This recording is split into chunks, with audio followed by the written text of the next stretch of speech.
आप सभी के हृदय में विराजमान परमात्मा को मेरी राम राम।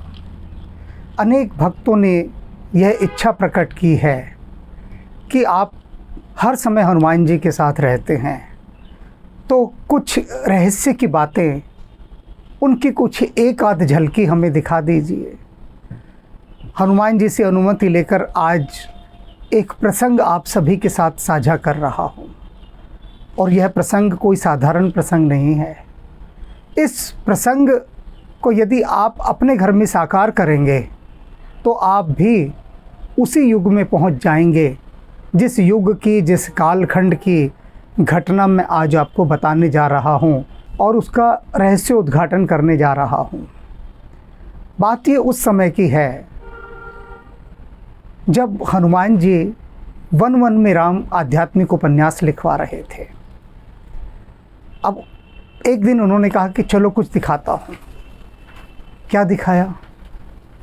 दिखाया कि सीता माता रसोई तैयार कर रही हैं, लक्ष्मण जी आम तोड़कर लाए हैं, कच्चे आम, उन्हें काट रहे हैं, और सीता माता सब्जी बनाते हुए लक्ष्मण जी को बता रही हैं कि देख लक्ष्मण, आज एक अनोखी प्रकार की वनवासी सब्जी मैं तुझे खिलाऊंगी बनाकर, जो वहाँ की ऋषि पत्नियाँ हैं, उन्होंने यह सब्ज़ी मुझे बनानी सिखाई है, और आज वही सब्ज़ी मैं आप सबको बनाने सिखाऊंगा। इसका अपूर्व स्वाद है, अद्भुत स्वाद है। मैंने तो इस सब्ज़ी में गंगा जल डाला है, और बाद में साधारण जो नल का पानी होता है वह भी डाला। जिसके घर में गंगा जल उतनी अधिक मात्रा में ना हो, वह एक कटोरी गंगा जल डाल सकता है, एक चम्मच गंगा जल डाल सकता है, और इसमें कोई अतिरिक्त मसाले इत्यादि कुछ नहीं है। बिल्कुल जो उपलब्ध होता है वनों में वह है इस सब्जी में। अब एक बात और, कुछ ऐसे भी भक्त हैं जिनके हृदय में उनका मन संदेह का बीज डाल जाता है। उनका वह संदेह एक प्रश्न पूछता है कि आपको हनुमान जी ये सब चीज़ें क्यों दिखाते हैं, तो उसका उत्तर भी मैं उनके मन के लिए दे दूं, सिर्फ उसके संदेहग्रस्त मन के लिए, तो वे अपने मन को यह उत्तर सुना दे मेरा।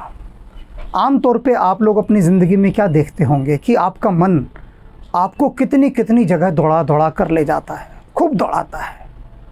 मुझे मेरा मन नहीं दौड़ाता, मैं एक स्थान पर, केंद्र पर अपने बैठा हूँ, और संसार की बाकी सभी गतिविधियों से स्वयं को अलग कर लिया है, क्योंकि हनुमान जी का काम कर रहा हूँ।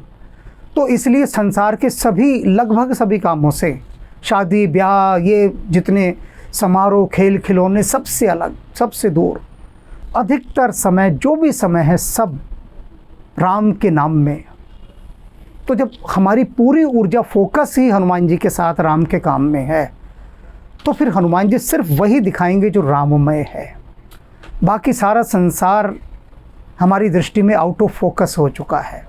छोटे मोटे जो भी हम कुछ काम कर रहे हैं वो सिर्फ इसलिए क्योंकि संसार में भी तो रह रहे हैं ना, तो संसार का भी दायित्व है। परिवार में रह रहा हूँ, गृहस्थ आश्रम में हूँ, उसके भी सारे दायित्व निभाता हूँ, लेकिन सिर्फ उतने जितने बहुत आवश्यक होते हैं, और जो कर लेने चाहिए सिर्फ वही, उसके बाद सब कुछ आउट ऑफ फोकस। तो जब सारा संसार आउट ऑफ फोकस हो जाता है, उस समय हनुमान जी कुछ दिखाना शुरू करते हैं।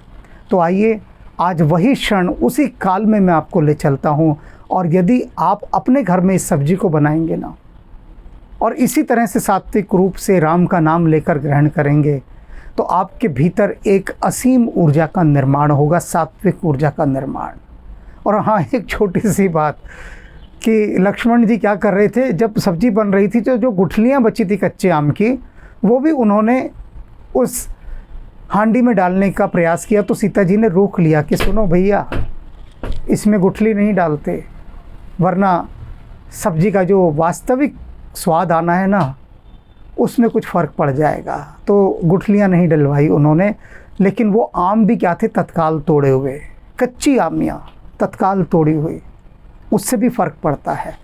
लेकिन यदि तत्काल तोड़ी हुई सभी को नहीं भी उपलब्ध हों, तो आप वैसे भी बना सकते हैं। तो अब अपने पूरी इंद्रियों को एकाग्र कीजिए, सबको बुला लीजिए, सारी इंद्रियों को, अपने उस संदेहग्रस्त मन को भी, आस्थावान मन को भी, और सभी से कहिए कि चुपचाप बैठकर सिर्फ इस सब्जी का बनना देखें और ये अनुभव करें कि सीता माता वनवास काल में इसे बना रही हैं, पक गई है और राम जी को भोग लगाएंगे। उसमें आपको मैं कहीं दिखाई ना दूँ, होऊंगा मैं, लेकिन मुझे आप आउट ऑफ फोकस कर दीजिएगा और ये देखिएगा कि अब हनुमान जी आपको ये सारा दृश्य दिखा रहे हैं, तो सब कुछ बदल जाएगा। दृष्टि बदलते ही सब कुछ बदल जाता है। तो आइए अब बदलने की इस यात्रा पर चलते हैं।